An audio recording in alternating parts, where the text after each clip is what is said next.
I'm actually cooking one of these analytic gods right now because I'm cooking with a lot of parts. Which one? Oh, the sandwich? Any of the gods. You're making a No, I'm sandwich? just saying any of the analytic gods. I'm cooking one right now because they all have parts just like my pilau that I'm cooking. The same thing. Yeah.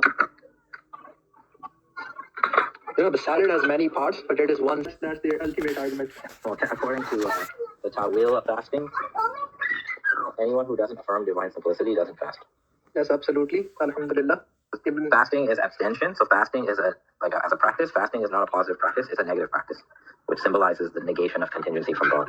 So to fast in reality, in haqiqah, is to affirm divine simplicity. That's the whole point of this fasting.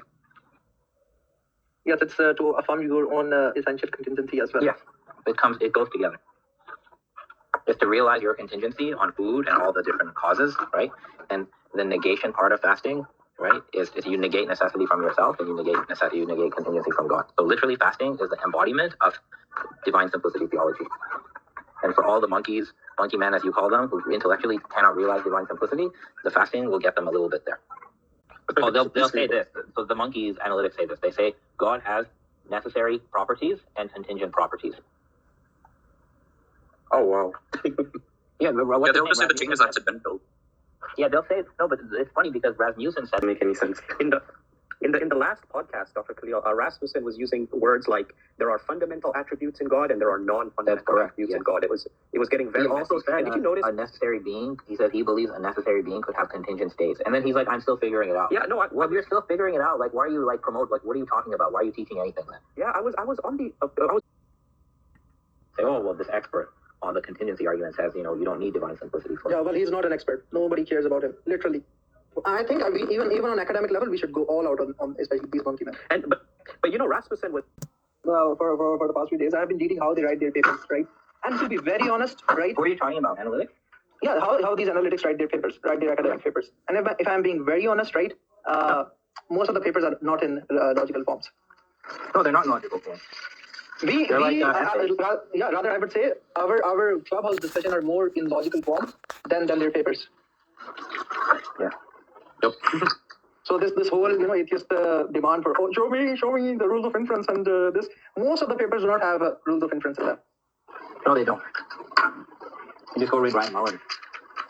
Yeah, I've read Ryan Mullins. I've read the best part OP. Is when you read, because all the analytics are Christians. The best part is they're making a philosophical argument, and then in the middle they'll be like, and also biblically we must take this position, or we must reject this position for biblical reasons. They always do this. There's no other religion in the world that could write a philosophy paper in a philosophy journal and then make us be like, and the Quran says. Like, it's no joke. Like, they actually do this. Like, Ryan Mullins is like, we should reject divine simplicity for these reasons, moral collapse, this, that, though. And also, the Bible makes it very clear God is not simple. And stuff, keeping their biases aside. I mean, if they bring them in, that's not analytic philosophy. I don't think that's the case, because we have to remember that analytic theology and analytic philosophy is basically the same field, or you could say analytic theology is a subset of analytic philosophy.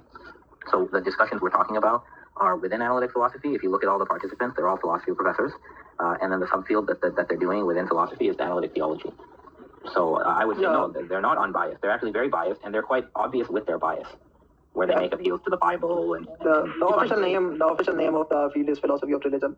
That's where most of the thing to reason. So, like, this is what the example I gave. So I said, when I read a certain author who writes in philosophy journals, right, that author is often able to, in the middle of a philosophical rational set of claims, that author, like the fifth argument in the article, is a biblical argument, right? Or an argument about, well, if God is this, then he cannot bestow grace, right? I mean, like, this is a very Christian thing now. We don't have this, this concept of bestowing grace and all this. This is now fully part of a Christian thing. So that's a bias, and that type of argument is biased. Like, it only applies to Christians. It will only appeal to Christians. It wouldn't appeal to anybody else. But then how is he even able to make the argument? Well, it's because there's this as an institutional curricular framing bias toward Christianity in the first place. And When is the debate, Khalil? I asked to move it to mid-June, as my child was born unexpectedly. So it will be mid-June. Okay. And believe me, that was very hard to do because somebody was very unhappy about moving it.